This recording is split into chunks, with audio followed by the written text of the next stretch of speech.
Voilà. Quelle est la mission que Jésus a confiée aux disciples? La mission que Jésus a confiée aux disciples, c'est d'être la lumière du monde. Mais comment nous pouvons faire pour être la lumière du monde?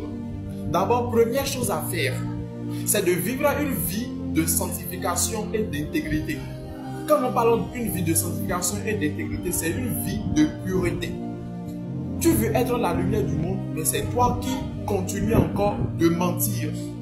Tu veux être la lumière du monde, mais c'est toi qui continue encore de trouver dans les tromperies, dans les trahisons et autres. Tu veux être la lumière du monde, mais tu n'es pas une personne authentique, tu n'es pas une personne honnête. On ne peut pas te faire confiance. Là, tu n'es pas encore la lumière du monde. Si vous aimeriez être la lumière du monde, il faudrait que vous pratiquiez l'intégrité et vous vous sanctifiez chaque jour. La Bible déclare, lorsque Jésus-Christ sera de retour, est-ce qu'il pourrait encore voir des hommes intégrés sur la terre? Est-ce qu'il pourrait encore voir des cœurs purs, comme au temps de Noé, comme au temps de Job? Déjà, vous devez vivre dans l'intégrité, vous devez vivre dans l'honnêteté. Donc, si tu veux être la lumière du monde, la première question que tu dois te poser, est-ce que je suis une personne intègre? Est-ce que je suis une personne honnête? C'est la première question que tu dois te poser. Et il te faudrait avoir cet état d'esprit-là, d'honnêteté, d'intégrité d'une personne qui vivra dans la sanctification chaque jour. Ça, c'est la première chose à faire pour pouvoir être la lumière du monde.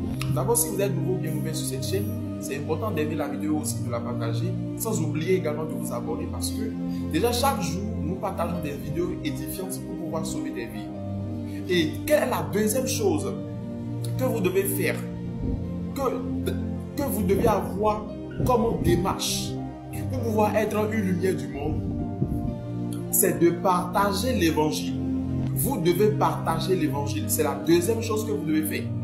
Combien de personnes aujourd'hui maintenant ne savent pas encore qu'après leur mort, il y a ce qu'on appelle l'éternité? Combien de personnes maintenant se préparent pour leur éternité?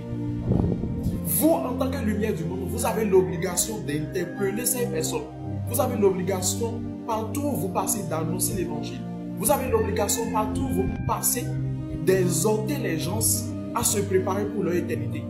Parce que les gens croient que déjà la vie sur cette terre, c'est fini, tout finit ici. Non, tout ne finit pas ici. Ton corps s'éteint seulement. La mort n'est rien. C'est pour cela que quelqu'un a dit la mort ne met que gain. La mort ne nous est que gain. Déjà, notre corps s'éteint simplement. Mais après ta mort, où passeras-tu ton éternité? Déjà, ça c'est un évangile que nous a porté Jésus-Christ, qui nous a apporté le salut pour notre humanité, que vous devez propager partout où vous passez. Ça, c'est la deuxième chose que vous devez faire en tant que lumière du monde. Quelle est la troisième chose que vous devez faire pour pouvoir être la lumière du monde? Il s'agit de pratiquer l'amour et la bienveillance. Tu es la lumière du monde, ou bien tu veux être la lumière du monde, mais c'est toi qui as de la haine pour ton prochain. C'est toi qui jalouses ton prochain. C'est toi que lorsque tu vois ton prochain en train d'évoluer, ça ne te procure pas de la joie. C'est très grave. Tu es quelqu'un qui veut être la lumière du monde, mais tu ne veux pas aider l'autre. Tu ne veux pas venir en aide à ton prochain. Tu ne veux pas être au service des autres. Vous allez même voir quand vous prenez des gens, simplement des gens qui sont riches aujourd'hui, ce sont des gens qui se sont mis au service des autres. Toi, tu es au service de qui? Tu es en train d'aider qui? Tu es au service de qui? Vous ne voulez pas vous mettre au service du monde, mais pourtant vous voulez être, vous cherchez en fait à être sauvé. Ça ne peut pas, c'est pas possible. C'est pas possible. C'est quelqu'un qui veut être la lumière du monde. C'est quelqu'un qui se met au service des autres.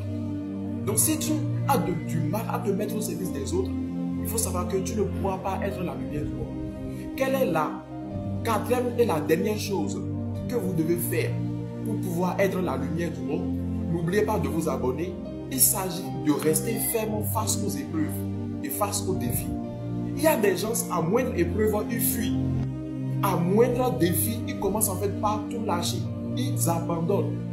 Si vous êtes quelqu'un qui abandonne facilement, ça serait difficile pour vous d'être une lumière dans ce monde. Parce que être une lumière, c'est être un flambeau que toute une multitude de personnes suivent. C'est être un exemple, c'est être un modèle. Mais un modèle qui, à moindre obstacle, fuit, c'est très grave. Vous devez être quelqu'un qui est confiant. Vous devez être quelqu'un qui est prêt à se défendre en tout. C'est ça, être la lumière du monde. Que Dieu vous bénisse. Que la paix de Dieu demeure avec vous. Et à la prochaine.